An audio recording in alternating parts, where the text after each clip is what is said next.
You know that person who color codes their closet and labels every single jar in the pantry?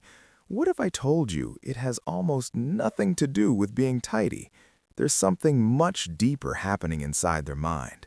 And honestly, it might change how you see yourself. Today, we're uncovering the real psychology behind people who love organizing their homes.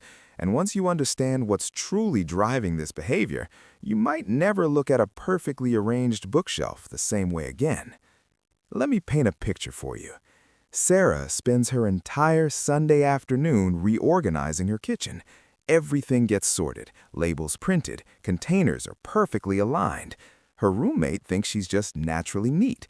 But here's what's actually happening inside Sarah's brain. She just went through a painful breakup. Her career feels uncertain. Her anxiety has been climbing for weeks. And organizing? That's how her mind is desperately trying to regain control. Psychologists call this environmental self-regulation. When our internal world feels chaotic, when emotions are spinning, when life feels unpredictable, our brains crave something, anything that we can actually control. And your physical space?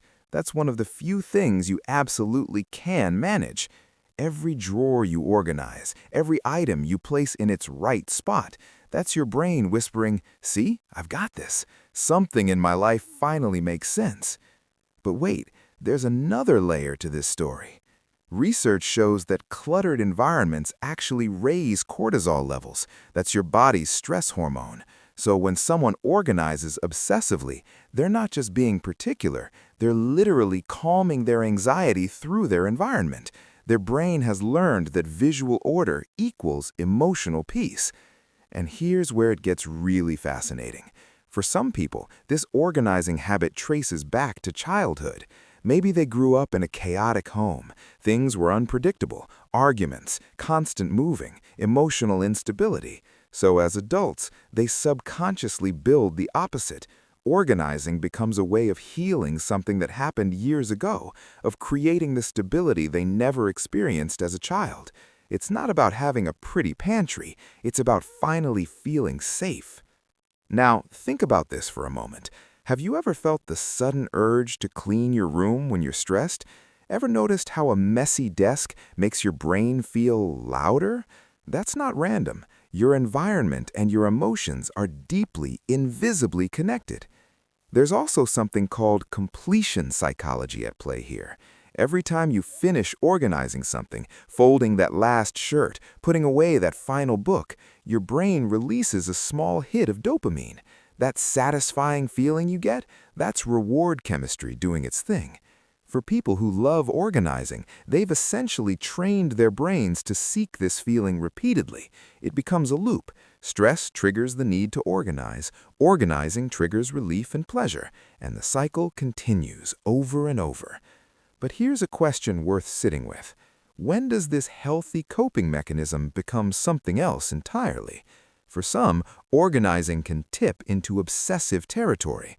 If the need for order starts controlling you, if one misplaced item genuinely ruins your entire mood, that's a signal something deeper might need attention.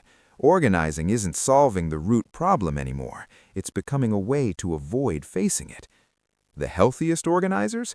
They're the ones who do it consciously. They understand why they're doing it. They know it's not really about the label maker or the matching hangers. It's about creating a mental breathing room. It's self-care, cleverly disguised as productivity. So the next time you see someone meticulously arranging their bookshelf by color or spending hours perfecting their closet system, don't just see someone who loves neatness.